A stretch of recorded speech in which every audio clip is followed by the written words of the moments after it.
You gotta see this. Habits are a big part of who you are and shape your life more than you might realize.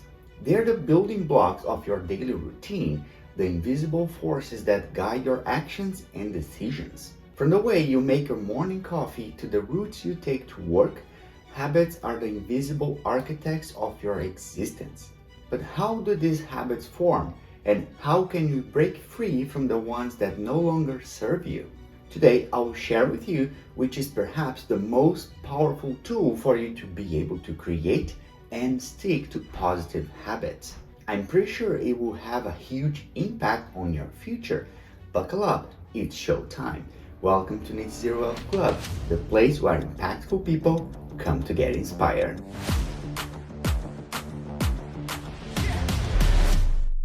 Believe it or not, research says that 70% of your daily actions are habitual. These automatic behaviors are deeply rooted in your brain, operating beneath your conscious radar. Some people say it takes 21 days to build a habit, others say 18, and some even say 30 or 60 days. So, which one is it? Does it depend on the habit or the person? A 2010 study revealed that forming a habit can take anywhere from 18 days to a staggering 254 days, depending on the person and the habit itself. Let's get into the science behind it. We are talking about how your brain learns and adapts, aka neuroplasticity. Every time you repeat a habit, there are these little changes happening in your brain that have to do with what's called procedural memory. In brain lingo, we've got two types of memory, episodic and procedural. Episodic is like recalling a specific event, while procedural is more about remembering the step-by-step process needed to make something happen. Think of it like a recipe, a set of exercises, or a race course. It's very clear that for anyone trying to create new habits, getting into the mindset of procedural memory is very useful for overcoming that barrier called limbic friction. But how do you do that? By smashing the like button and subscribing to this channel to join this amazing community. Well, this too, but what I mean is as simple as a quick visualization exercise, and you don't need to go all zen with closed eyes. When you hear visualization exercise, you might think of sitting cross-legged and meditating, but it's not that complicated. It's about thinking through the precise sequence of steps needed to execute your new habit. Let's use a simple example to illustrate this. Imagine you want to make a cup of espresso every morning, whether for yourself or for a household member. Instead of just going through the motions, take a moment to think about the process, walking into the kitchen, turning on the espresso machine, brewing that perfect shot of espresso. Go through each step in your mind. It's like a mental exercise, and you'll be surprised how effective it is. Doing this exercise once can significantly boost the chance of you sticking to your new habit, not just for a day, but for the days and weeks to come. Now let's move on to what might just be the most powerful tool for acquiring and sticking to new habits, task bracketing. It's all about harnessing the neural circuits in your brain. These circuits, known as the basal ganglia, are responsible for action execution, doing certain things, and action suppression, avoiding certain things. In simpler terms, they are the go and no-go circuits in your brain. We're all wired a bit differently. Some of us find it easy to do things but struggle to resist certain behaviors. Others have a strong no-go circuit, which means they are good at self-control, but they might have a hard time getting into action. Then there are those rare folks who strike a balance between both. But let's be honest, we don't come across them too often. Let's talk about task bracketing. Imagine it's your brain's personal scheduler. It helps frame the events leading up to a habit and those that follow it.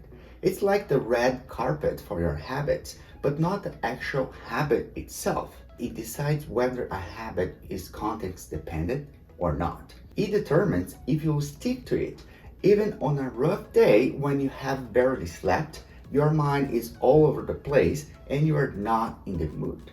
Take brushing your teeth, for example.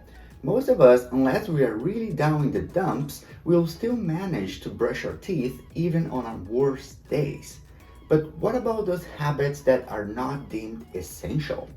You decide which ones matter. Task bracketing imprints your brain with a blueprint, making certain habits reflexive. It's like your brain's way of saying, this must happen at this time, no questions asked. While thinking about the steps required to perform a habit can help, you can also train your nervous system to get in the habit groove. Now, if you're looking to embrace a new habit or kick a bad one out, you've got to think beyond the actions themselves. It's not just about what you're doing, but also what's happening before and after. You're basically shining a spotlight on the time and events around your habit, creating a vibe for dopamine to play with. So let's break it down practically. Suppose you struggle with that 30 to 60 minutes of cardio in the morning. You gotta get your mind pumped up for it. Think about how awesome you'll feel afterward, but don't forget it's gonna be tough at the start. And here's the kicker. Reward yourself throughout the entire journey, not just when it's done. It's all about task bracketing, rewarding those mini milestones along the way. Now let's get into breaking bad habits. Instead of focusing on what led to the bad habit, you can seize the moment when those neurons responsible for a slip up were active. Right after that bad habit, do something different. It doesn't have to be a direct replacement. Imagine you have a habit of mindlessly picking up your phone and you catch yourself doing it again. What you do next is the game changer. You put the phone down and jump into a different positive habit right away. This can be something you personally consider good, like drinking a glass of water or doing some quick breath work. Now here's the magic. By doing this, you are firing other parts of your brain and they start to mess with the sequence of your bad habits, using different neural circuits to take down that habit. In a nutshell, you start to create a kind of double habit that starts with a bad habit and then ends with a good habit, making you more aware of your bad habit triggers. Your brain is wired to prioritize immediate rewards, not to delay gratification in the pursuit of long-term goals, making it difficult to make lasting changes in your habits. Instead of fighting against your urge for instant gratification, you can use it to your advantage by pursuing your goals in fun ways rather than just efficient ways. Be consistent, but be flexible and kind to yourself. Behavior change is really hard. Your life is not always predictable, and you must be prepared to change course, adapt, and overcome challenges without compromising your positive habits. Come up with a plan on how to get to the finish line. It can be a combination of items that align with your reality, and use task bracketing to get there. Now I'm curious to know, what habit do you most want to create? Drop your answer in the comments below.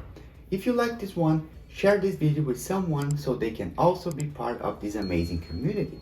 As always, keep up the good fight and be wealthy.